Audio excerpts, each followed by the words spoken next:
আসসালামু আলাইকুম। সংবাদের সময়ে আপনাদের সবাইকে স্বাগত।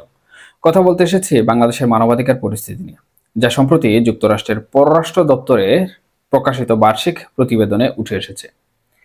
এই প্রতিবেদনটি বৈষয়িক মানবাধিকার পরিস্থিতি নিয়ে 2024 সালের মূল্যায়ন।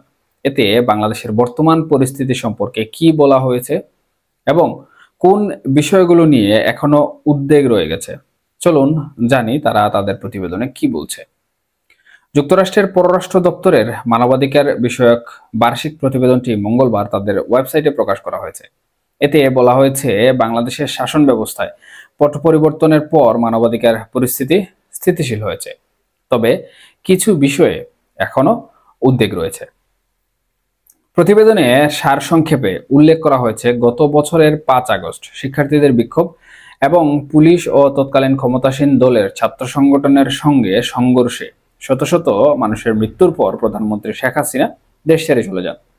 এরপর 8 আগস্ট রাষ্ট্রপতি শান্তিতে নোবেলজয়ী অধ্যাপক মোহাম্মদ ইউনূসকে প্রধান উপদেষ্টা করে একটি অন্তর্বর্তীকালীন সরকার গঠন করা হয়।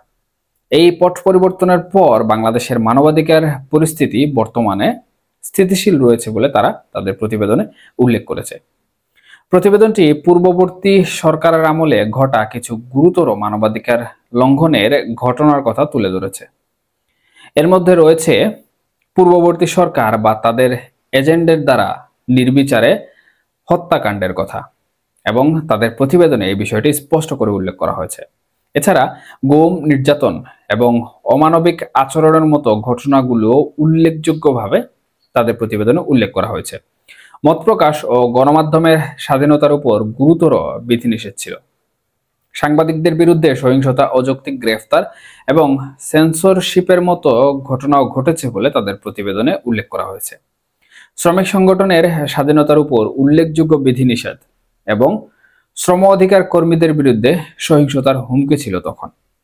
শিশু শ্রমের সবচেয়ে খারাপ ধরনগুলো উল্লেখযোগ্য মাত্রায় তৎকালীন সরকারের সময় বিদ্যমান ছিল বলে তাদের প্রতিবেদনে বলা হয়েছে।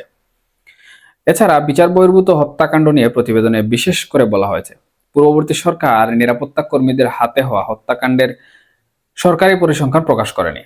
সেই সঙ্গে এসব ঘটনার তদন্তের জন্য কোনো স্বচ্ছ ব্যবস্থাও ছিল না। তবে বর্তমানে অন্তর্বর্তীকালীন সরকার নাকি এই বিষয়ে তদন্ত শুরু করেছে।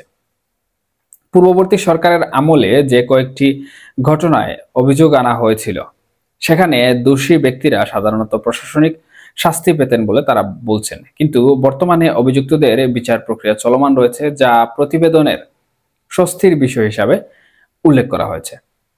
তবে এখানেই প্রশ্ন ওঠে, বর্তমান অন্তর্বর্তীকালীন সরকারের আমলে দেশে যে নিরাপত্তাহীনতা এবং অসংখ্য ঘটনা ঘটছে, তা কি যুক্তরাষ্ট্রের নজরে আসে না? প্রতিবেদনটি প্রধানত পূর্ববর্তী সরকারের সময়ের মানবাধিকার পরিস্থিতি নিয়ে কথা বলেছে এবং অন্তর্বর্তীকালীন সরকারের আমলে পরিস্থিতি স্থিতিশীল হয়েছে বলে উল্লেখ করেছে।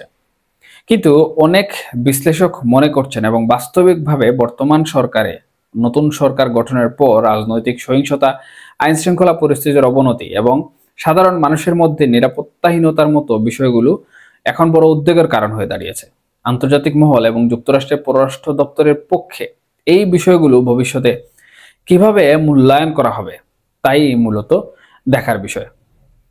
দর্শক, যুক্তরাষ্ট্রের পররাষ্ট্র দপ্তরের এই প্রতিবেদনটি বাংলাদেশের জন্য একটি গুরুত্বপূর্ণ বার্তা বহন করে। তবে এর মধ্যে যেমন পূর্ববর্তী সরকারের কথা উল্লেখ করা হয়েছে, তেমনি বর্তমান সময়ের যে বিষয়গুলো, সেগুলো উল্লেখ করার দরকার ছিল বলে আমি ব্যক্তিগতভাবে মনে করছি।